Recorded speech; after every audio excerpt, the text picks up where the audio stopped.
Pirmoji mano pažintis su dvasiniu mokytoju Radhanatha Swamiu įvyko perskaičius jo knygą Kelionė namo.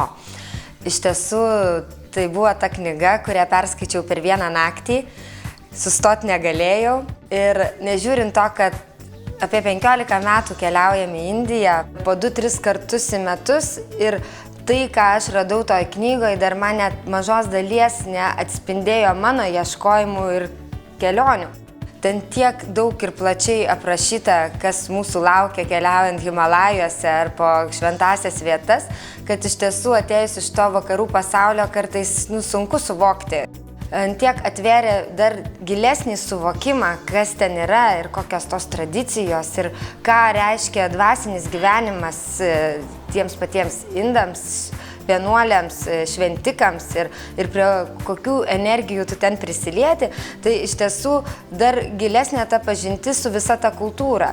Ir visi tie jos įspūdžiai kažkiek buvo net artimi man pačiai, nes, sakykime, visi tą dvasinį gyvenimą einam per kažkokius išgyvenimus ir ta jo hipiška natūra, bohemiškas gyvenimas jaunystėje, ieškojimas savęs ir klausimų kelimas, kas aš esu, kokie mano tikslai, koks aš turiu būti, kokia prasmė viso šito gyvenimo, tai buvo man labai artima ir skaudi, nes kažkokį mažesnę kopiją visų tų išgyvenimų ir aš pati išgyvenau.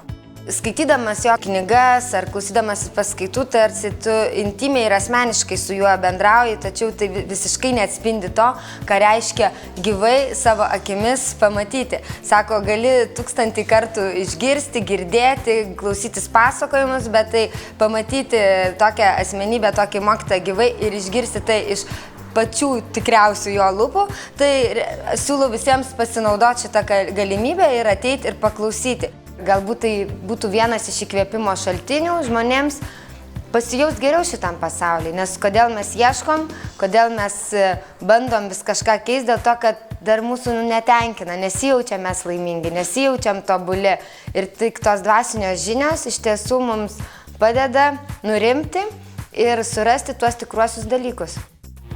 Pasaulinio garso jogas Radhanatha Swamis atvyksta į Lietuvą. Susitikimas su knygos Kelionė namo autoriumi Liepos 30 dieną Vilniuje, Kompensa salėje. Knygos ir muzikos vakare koncertuos Edgaras Lubys. Bilietus platina bilietupasaulis.lt.